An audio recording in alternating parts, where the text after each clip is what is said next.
이것은 아무도 믿지 못할 이야기. 초등학교 때 키웠던 동물 강아지 이름은 바람이 다른 동네 강아지한테 물려 죽었지. 이것은 아무도 겪어보지 못한 이야기. 못 먹는 음식은 홍어. 중학교 때 먹고 토한 후 입에도 못 대지. 아무한테도 말한 적 없는 살면서 가장 쪽팔렸던 기억은 대학교 여름밤 짝사랑했던 여자친구 집 앞에 숨어서 창문 너머로 몰래 훔쳐보다가 경찰한테 걸려서 조서 쓰고 빌어서 겨우 풀려난 사건. 이것은 아무도 도와줄 수 없는 이야기. 저 문 너머에 또 하나의 내가 있는 무서운 이야기. 내가 그놈의 존재를 알게 된 건 며칠 전의 일이다. 아, 어디 간 거야? 분명히 꽂아놓고 나가는데. 응?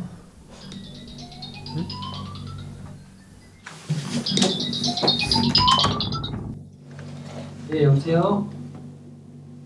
예, 맞습니다. 문 너머에서 똑똑히 들려오는 내 목소리. 침착하게 발소리를 죽이며 뒷걸음질 쳤다. 아, 조대 업무 확인했습니다. 579. 579? 579란 내가 운영하고 있는 쇼핑몰 고객 중 하나다. 저건 누구지? 몰려드는 위화감과 스며드는 공포감이 숨통을 옥죄었다. 순간 머릿속을 스쳐가는 단어 하나. 도플갱어. 나와 똑같이 생긴, 아니 그저 똑같이 나인 존재. 자신의 도플갱어를 마주하는 사람은 죽는다고 한다. 예, 감사합니다 고객님.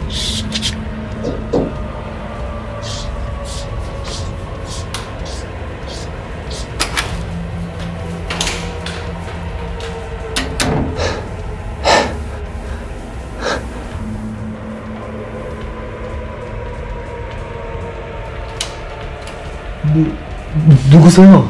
또다시 확인하는 내 목소리. 내가 누구냐고? 이것이 저놈과의 나의 첫 대면, 아니 대치였다.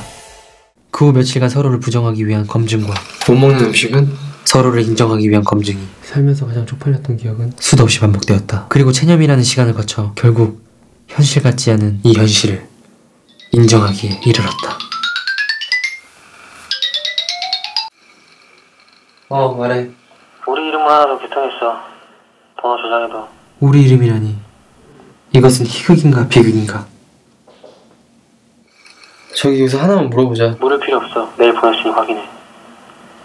나에게 보낸 편지. 이것은 희극인가 비극인가? 저놈은 내가 뭘 물을지 다 안다. 넌 나이자 곧 너이며 또 나니까.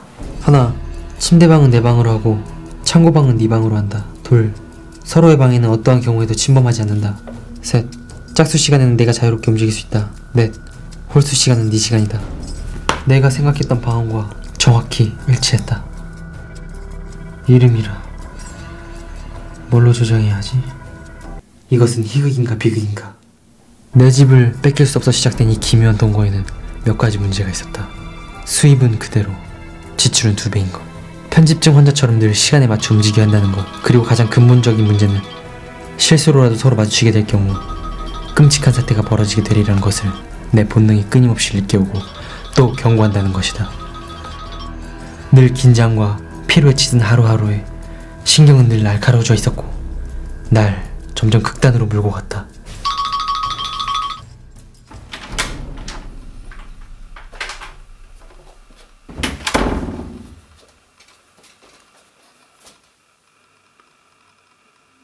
아니, 혹시 내가 미친 게 아닐까? 정신분열 환자 마냥 가공의 인물을 만든 게 아닐까? 사실 저 문 안에는 아무도 없는 게 아닐까? 미쳐버린 내가 환청을 듣고 있는 게 아닐까? 열어볼까? 확 그냥 열어버릴까? 안 된다. 못한다. 차마 그럴 용기가 나지 않는다. 피곤하다. 너무 조금만 방심하면 이성을 잃어버릴 것 같아. 이대로 이렇게 계속 함께 지낼 수는 없다.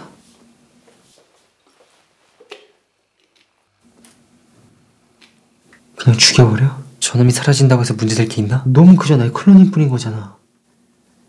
확 그냥 죽여버려? 그 순간 불현듯 무서운 사실 하나를 깨닫게 되었다. 저놈도 아마 지금쯤 나와 같은 생각을 하고 있겠지? 너를 죽일 수도 있다. 그 말은 내가 죽을 수도 있다는 말과 같다. 그제서야 비로소 마주치면 안 된다는 막연한 공포감을 넘어 살해당할 수 있다는 선명한 위기감이 몰려왔다. 그렇다면 내가 죽기 전에 나를 죽여야 한다. 하지만 어떻게? 질식시키거나 불태우거나 독살하거나 성공할 확률은 없다. 저런 방법들을 떠올린 순간 그에 대한 대비 또한 머릿속에 그려졌기 때문이다. 내가 생각하면 놈도 생각하고 놈이 생각하면 나 또한 생각한다. 모조리 사라졌다. 흉기가 될 만한 물건들이 쓸어갔다. 이건 뭘 의미하는 거지? 분명 나가는 소리도 들었는데 다시 몰래 들어와 주방을 뒤지고 있다. 실수했다. 그때 모조리 숨겼어야 하는데. 이제는 내 추측을 뛰어넘어 행동하는 놈의 존재가 너무 두렵다. 답은 없었다. 서비스 종료? 놈은 본격적으로 내 숨통을 조여오기 시작했다. 이 지옥 같은 곳에서 1분, 1초라도 더 머물다가는 진짜로 미쳐 돌아버릴 것만 같다. 이제 그만 놈의 승리를 인정하고 떠나자. 저놈은 대체 무슨 꿍꿍이를 숨기고 있는 거지? 어차피 둘 중 하나는 나가야 끝나는 상황이니까 내가 나갈게. 저놈의 말을 액면 그대로 믿을 수는 없었다. 일단은 무비자로 갈 수 있는 일본을 생각하고 있어. 여권도와 만들러 돌아다녀야 되니까 넌 며칠만 집안에 있어. 지금껏 숨도 못 쉴 정도로 날 몰아붙였으면서. 내일 밤 11시에 신분증 등등 퀵서비스로 보낼 테니까 꼭 받고. 느닷없이 다 포기하고 떠나겠다고? 대체 무슨 쿵쿵이가 있는 거지? 일단은 확인해보기로 했다.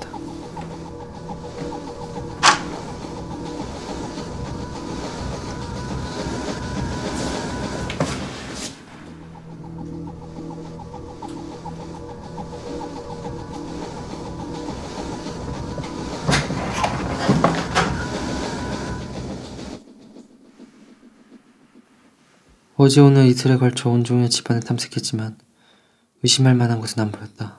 하지만 대체 무슨 속셈일까? 집안으로 들어오지 않고 날 해야 할 방법이 있기는 한 건가?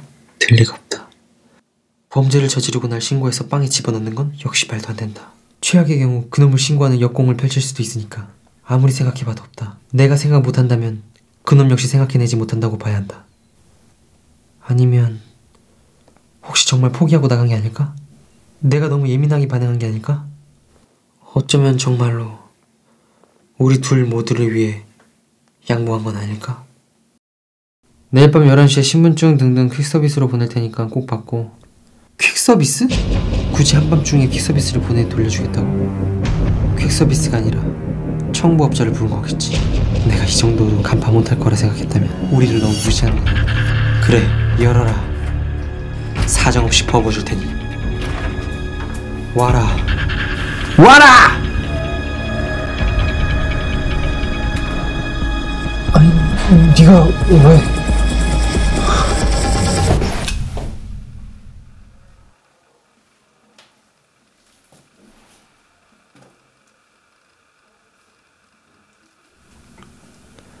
드디어 해치웠다. 몇 주 전 일이다. 동네 슈퍼에 잠시 다녀와서 현관문을 열려는 순간 누구세요? 그러는 그쪽은 누구신데요? 침입자는 한 명이 아니었다.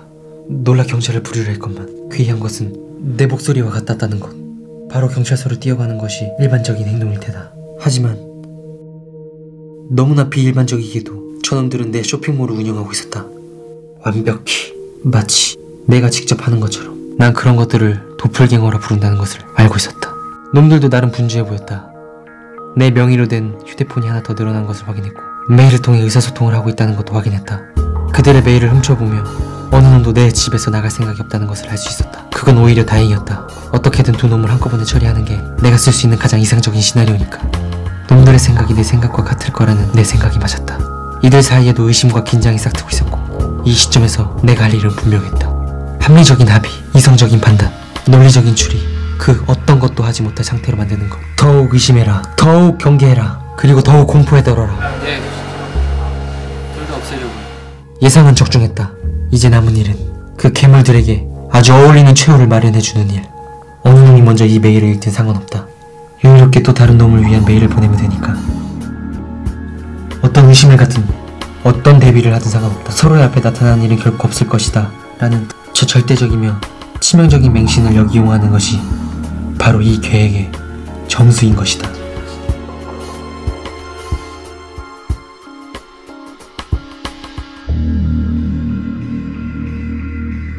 이것은 아무도 믿지 못할 이야기. 이것은 아무도 겪어보지 못한 이야기. 이것은 아무도 도와줄 수 없는 이야기. 저 문 너머에 또 하나의 내가 있는 무서운 이야기.